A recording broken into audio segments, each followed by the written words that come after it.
சீரியல்களின் full எபிசோடுகளை Sun டிவியில் ஒளிபரப்பான உடனே எக்ஸ்க்ளூசிவாக சன் நெக்ஸ்டில் மட்டும் ஃப்ரீயா பாருங்கள். குட்டிமா பயந்த மாதிரியே எனக்கு ஒரு ஆபத்து வந்துச்சு. அந்த ஆபத்துலேருந்து இந்த கயிறு நான் காப்பாத்துச்சா இல்லை இந்த எலுமிச்சை பழம் காப்பாத்துச்சா அதெல்லாம் எனக்கு தெரியாது. நான் நல்லா இருக்கணும், எனக்கு எதுவும் ஆகக்கூடாதுன்றது குட்டிமாவோட எண்ணம். அதனால தான் புலிக்குட்டி மூலியமாக இது கொடுத்து அமிச்சது. இவங்களோட பாசம் தான் என்னை காப்பாற்றிருக்கு. இப்போ கண்டிப்பாக புலிக்குட்டி குட்டிமா கிட்ட எல்லா விஷயத்தையும் சொல்லியிருப்பா. குட்டிமா ஒரு வேளை பயந்து போயிருக்குமோ? ஐயோ பாவம்.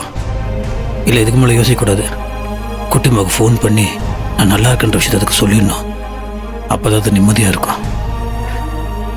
எப்படி அது பேசிடுவோம்.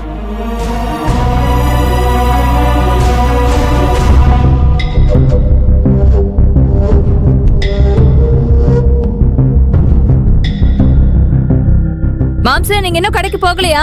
நீங்க போறதுக்குள்ள நான் சட்னி அரைச்சிருவான் போல இருக்கே. வர 5 நிமிஷம்.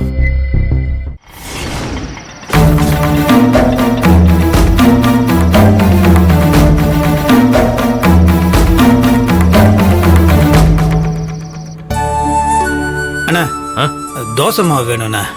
சரிப்பா.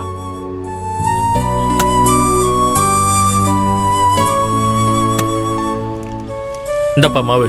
சரிண்ணா, எடுத்துக்கப்பா. எவ்வளோ? 40 ரூபா கொடு.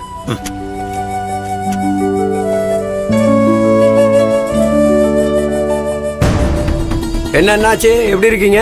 ஒரு கூல் ட்ரிங்க் கொடுங்க. குட்டிமா கிட்ட பேசணும்னா யாராக்கிட்ட ஃபோனை வாங்கி பேசிடுவோமா?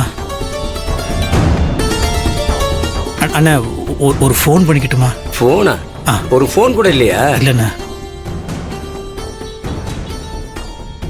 சீக்கிரம் பேசிட்டு கொடு. சரிண்ணா.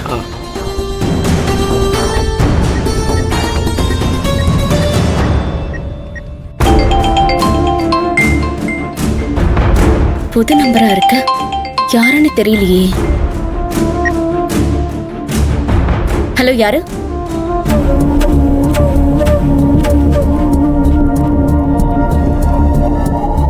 ஹலோ, சொல்லுங்க, யார் பேசுறது?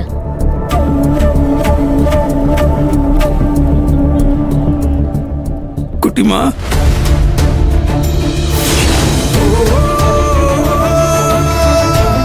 அண்ணே, நீ போன் பண்ண மாட்டியான்னு நான் யோசிச்சுக்கிட்டே இருந்தேன். நீ எப்படி இருக்க? எங்க இருக்க? அண்ணே, அண்ணா, ஏன் பேச மாட்டேங்கிற? பேசு.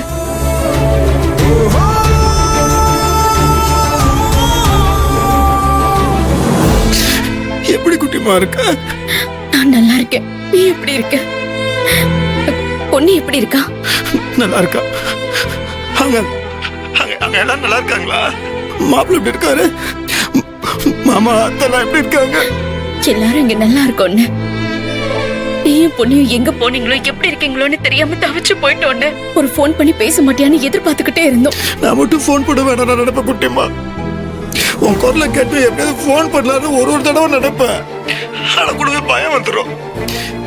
எங்க நான் பேசுற நம்பரை வச்சு அந்த வீரசிங்க நம்மள புடிச்சிருவாரோ, பொண்ணுக்கு பிரச்சனை வந்துருமோ, இல்ல உனக்கு பிரச்சனை வந்துருமோன்ற பயம். இப்ப கூட பயந்து தான் நான் இன்னொருத்தரோட போனை வாங்கி பேசிட்டு இருக்கிறேன்.